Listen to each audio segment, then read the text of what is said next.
Hello guys, आप जुड़ गए किन्स के साथ। मैं हूं Kaushik. Stay tune, stay connected. दोस्तों, आज के टाइम पे सभी देश चाहते हैं कि वो वर्ल्ड में सबसे ताकतवर बन जाए।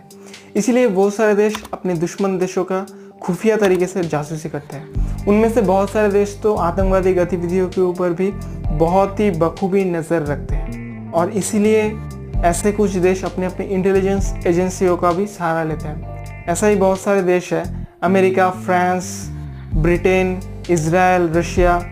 ये सभी देश अपने अपने दुश्मन देशों का नज़र रखने के लिए और अपने अपने देशों में आतंकवादी गतिविधियों के ऊपर नज़र रखने के लिए अपने इंटेलिजेंस एजेंसियों का सहारा लेते हैं। ऐसा ही एक देश है हमारा इंडिया। इंडिया भी अपने दुश्मन देश यानी कि पाकिस्तान और चाइना के ऊपर नज़र रखने के लिए और उसके साथ साथ आतंकवादी गतिविधियों के ऊपर भी नज़र रखने के लिए अपने इंटेलिजेंस एजेंसी यानी कि रॉ का सहारा लेते हैं। और मैं आज इस वीडियो में आपको इसी बारे में यानी कि research and analysis wing, India के इंटेलिजेंस एजेंसी, इसके बारे में जानकारी दूंगा। सो प्लीज़ वीडियो में आखिर तक ज़रूर बने रहिए। तो चलिए आज का वीडियो हम शुरू करते हैं। रॉ वर्ल्ड के बेहतरीन खुफिया एजेंसियों में से एक है।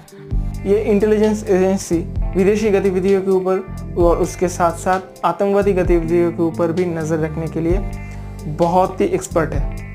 और इसके साथ साथ इंडिया के परमाणु रिपोर्ट्स को सीक्रेट रखने का जिम्मा भी रॉ के ऊपर ही दिया गया है। रॉ डायरेक्टली इंडिया के प्राइम मिनिस्टर को रिपोर्ट करता है और ये बहुत ही गुप्त तरीके से किया जाता है ताकि किसी भी तरीके का रिपोर्ट दूसरे किसी भी अधिकारी को ना मिल सके।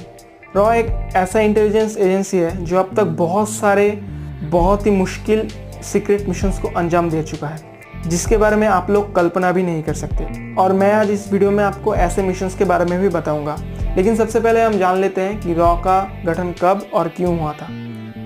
इंडिपेंडेंस के बाद स्वतंत्र भारत में जासूसी का जिम्मा सिर्फ आईबी के ऊपर यानी कि इंटेलिजेंस ब्यूरो के ऊपर सौंपा गया था और इसके पहले डायरेक्टर जनरल थे संजीव पिल्लई। लेकिन 1962 में जब इंडिया चाइना वॉर में इंडिया को हार का सामना करना पड़ा था, तब ये देखा गया था कि आईबी ठीक तरीके से काम नहीं कर पाया था युद्ध के दौरान।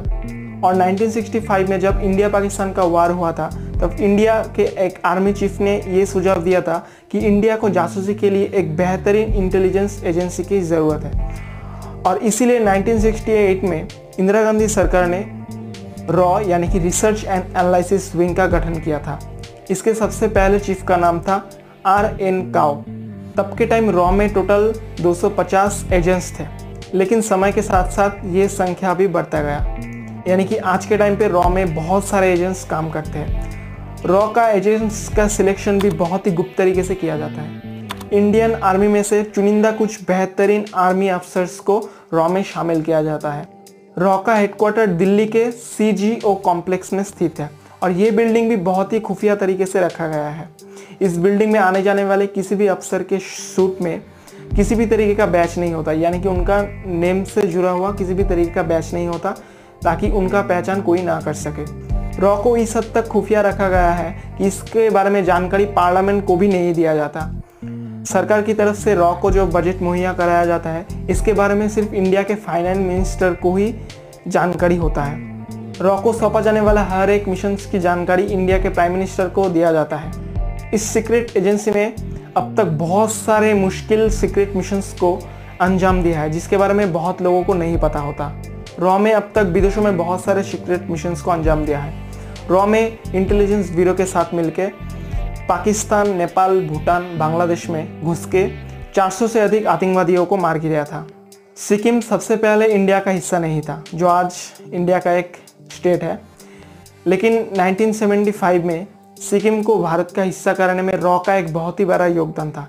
इसके अलावा भी 1999 में कारगिल युद्ध में रॉ एजेंट्स पाकिस्तान सेनाओं का इम्पोर्टेंट जानकारी तत्कालीन रक्षा मंत्री जॉर्ज फर्नांडिस को दिया करती थी। रॉ के पास ही इंडिया का सबसे पहला परमाणु परीक्षण को सीक्रेट रखने का जिम्मेदारी दिया गया था। इसके अलावा भी रॉ ऑपरेशन मेघदूत, ऑपरेशन क्या होता, ऑपरेशन चाणक्य की तरह बहुत सारे सीक्रेट मिशन को अब तक अंजाम दे चुका है। रॉ का एक बहुत ही डार्क साइड है। अगर कोई रॉ का एजेंट विदेशों में सीक्रेट मिशंस के दौरान पकड़ा जाता है, तो इंडियन गवर्नमेंट उसका पहचान मानने से इनकार कर देता है और उसके मरने के बाद भी उनका पहचान देश में रिवील नहीं किया जाता है। और ऐसे ही एक जासूस का नाम है रविंद्र कौशिक। इन सभी रिवॉर्जेंस को ऐसे तैयार किया जाता है कि इनके लिए सबसे पहले देश होता है, यानी कि वो देश हित के लिए अपना जान भी कुर्बान कर सकते हैं और ये देश के अलावा किसी भी और चीज़ का परवाह नहीं करते हैं। इसीलिए सभी रॉ एजेंट्स हमारे देश के सिक्योरिटी का एक बहुत ही अहम हिस्सा है। रॉ एजेंट्स जो अपने पहचान छुपा के देश के हर एक मुश्किल मिशंस को कंप्लीट करते हैं, उन सभी को हमारी तरफ से एक सैल्यूट ज़रूर बनता है। तो दोस्तों, आज का वीडियो मैं यहीं पे ख़त्म करूंगा। अगर आपको वीडियो अच्छा लगा तो please like, comment and share ज़रूर करिएगा और हाँ, सब्सक्राइब करना मत भूलिएगा। जय हिंद दोस्तों।